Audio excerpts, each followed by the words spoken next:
Okay, you ready for your final act? Yeah, great. Put your hands together. Go absolutely bananas for the one and only Tshaka!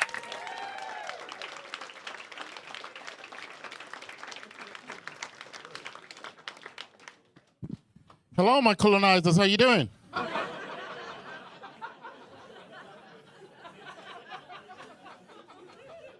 Are you laughing too much? 2,000 years ago, this would be a slave auction. Yeah, some of you are laughing. Some of you would have bobbed me. Someone say Jesus over here. You believe in Jesus?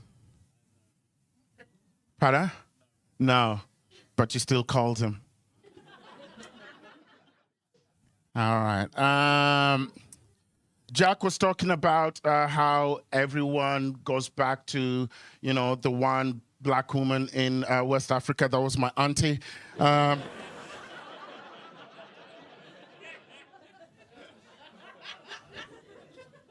She is a slag.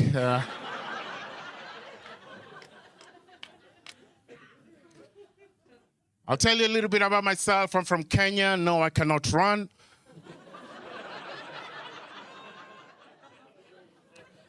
I do get asked that question every time. Can you run? Not anymore. Came over here, discovered KFC. And that's not a joke either. I've been living overseas for the last 20 years. Long flight when I got here. Took me about 20 hours to get over here. Landed over here and I was hungry. And a friend of mine picked me up from the airport. Now, before I continue the story, the reason I was hungry was not because there was no food in Kenya. I just didn't eat on the flight. Because sometimes I tell people that and I see you calling World Vision. No, we're fine. We're okay. Long flights. Landed over here and a friend of mine picked me up from the airport and I was like, Kyle, I'm hungry. He said, what would you like to eat? I said, anything. He said, how about we go back to my place, you freshen up and then we'll go get some food. And I was like, great, we'll do that. So I went back to his place, I freshened up and then I went back, got out of the shower and I was like, Kyle, we need to get some food. He said, how about we go get some chicken? I said, great. So I went into my room and I got into my running gear.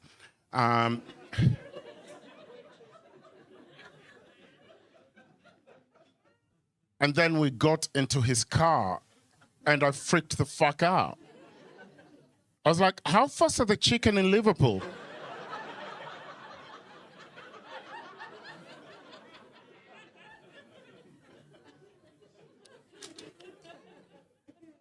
Yeah. Yes, I've put on a little bit of weight since I started living here. In Western countries, I don't live in Liverpool. I live in Australia, and I've put on a lot of weight since I got here. And I know some of you, when I said I was Kenyan, you're looking at me and thinking like Kenyans are tall, skinny. I look like the after picture of a World Vision ad. Basically, your money's working.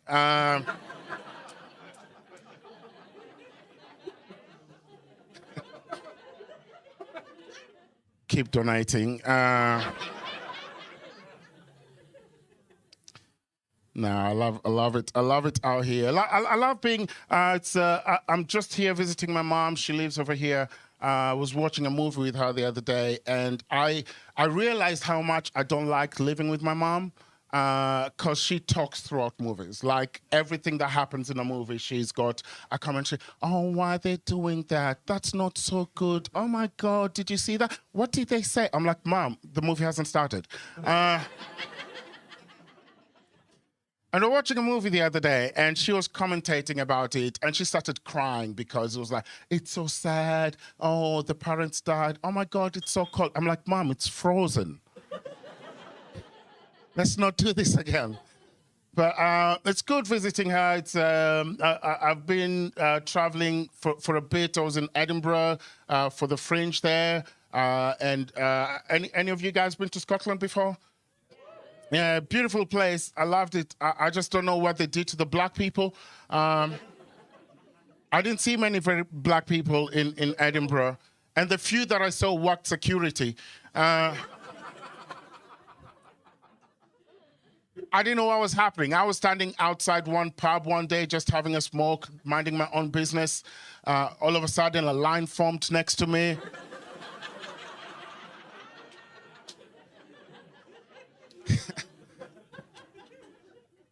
And being a comedian, I was like, I'm going to take a couple of pictures, and I wanted to do the love sign, you know. And so I did my half, and I expected the other person to do their half, and everyone just got their ID cards out. I was like, I guess I'm working today. Which was so good, because I like having fun, because this guy kept, I started like, no, you can't come in your shoes. No, not today. Sorry, you can't come in. One guy rocked up, and I was like, dude, you look intoxicated. So have a pint of water and walk around the block. And if you come back, and we'll see how you look, and then we'll let you in. I made him do it 3 times. The 3rd time, I wasn't even there. But yeah, no, it's great. It's great. Good looking crowd over here. What do you do, man? You're Fro? Okay, cool. What does that do? Like, what type of businesses do we talk about? Emergency management. You should start with that. How long have you been doing that? 2 years. You like it? Cool. Do they pay you well? Yeah. All right, cool. And you're here by yourself? Oh, cool. I love that. Are you single? Yeah. Cool, me too.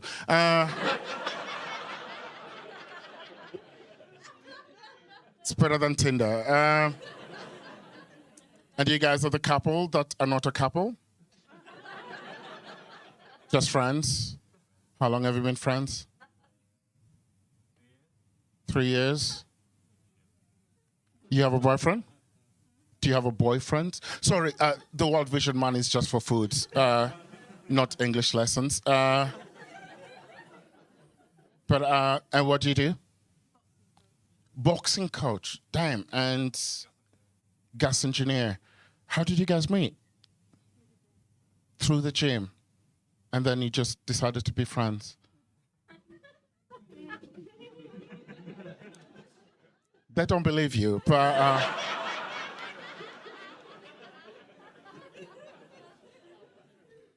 How long have you guys been a couple? 7 months? How did you guys meet? Pardon? Which one? Bumble. Bumble's cool, because you make the first move. That's good. I was on Tinder for like 6 weeks. Couldn't handle it. Too much pressure on Tinder when you're on dating sites, because people put a lot of expectations. And I think some people even copy stuff, you know, like, oh, I want a guy who can make me laugh. I want him to have a good job. You know, I want him to become my best friend. I'm like, bitch, you're 30, you don't have a best friend? It's your fucking problem. And I don't believe in this whole best friend thing, because best friends do best friend things. And we can be friendly. We cannot be best friends, you know? Like a best friend would be someone I call and be like, yo, my wife is coming. Can you take the condoms off the bed? You know what I mean? You can't do that with someone you met on Tinder. You know, it's like, hey, babe, my wife is coming. Very complicated situation. I got off Tinder because I met this girl and we decided to go on a date. And as we were having a conversation, I started asking her about love languages. And I said, do you have a love language? And she asked me, she said, I don't know what that is, which was a red flag for me. But she thought about it for a minute and she said French.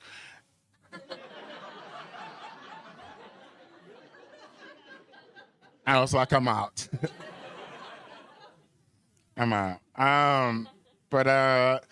No, you guys have been a great audience. All right. This is great. I love racism. I do. I enjoy racism. I actually think we should hate each other a little bit more, because that shit is fucking hilarious. You know what I mean? And a lot of people, because I live in Australia, a lot of people ask me, is Australia racist? And I'm like, yeah. You know, but I miss it. I actually miss it. Like, you guys are not as racist as Australia. Australia we've downpacked racism. We love it so much. You know, because I've been there 20 years, and it doesn't matter what I'm doing. I could be sitting anywhere, and people would come up to me and they'd ask you the one Australian question. I call it the Australian question, and that's where you're from. And, you know, I feel like Australians ask you that question for a couple of reasons. One, they just want to know where you're from. Two, people want to connect, you know. So you could be talking to someone. What do you do? You? You're an engineering business. What type of engineer? Aluminium. So would that be building materials? Cool. So if I met you tomorrow and we were having coffee and we're sitting, if you're in Australia and you told people that, you'd have a connection about building, and they'll be like, oh, cool, you know, maybe I want to build a house. And I feel Australians walk around asking people that question, where are you from, all the time, and they get different answers. You know, like, hey, buddy, where are you from? And the girl be like, I'm from India. And they could go like, oh my God, I love curry, right? And then they start connecting. Start connecting about food, you know. Buddy, where are you from? I'm from Sri Lanka. Oh my God, the Taj Mahal is so beautiful.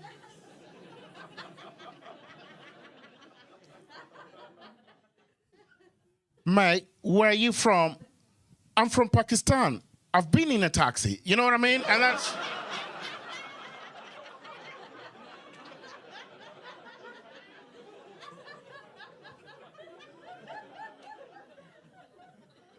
I get asked that question all the time, where are you from? And I tell them I'm from Kenya, and they go like, oh, you made it. I'm like, what does that mean? You know what I mean? So, like, I love it over there. Now, what I normally get most of the time is people going like, are you Jamaican? Like, yo, are you Jamaican? I'm like, why Jamaica? I'd be like, oh, well, because, you know, you're black, and you've got dreadlocks, and you're smoking weed. I'm like, no, I'm not from Jamaica. So I decided to be Jamaican. So when people started asking me if I was from Jamaica, I was like, yeah, I'm from Jamaica. And they would be like, can you give us recommendations about Jamaica? I'd be like, great. You need to go to this place called Treasure Beach. Once you finish Kingston, because I know all white people who go to Kingston, but go to a place called Treasure Beach. Brilliant weed, beautiful women. You'll have an awesome time when you're there. And they'll be like, thank you, man. I will go. Thanks for the recommendation. Having said that, I've never been to Jamaica myself. But don't like disappointing people. You guys have been great. Enjoy the rest of your night, okay? One more time for Tshaka, everybody!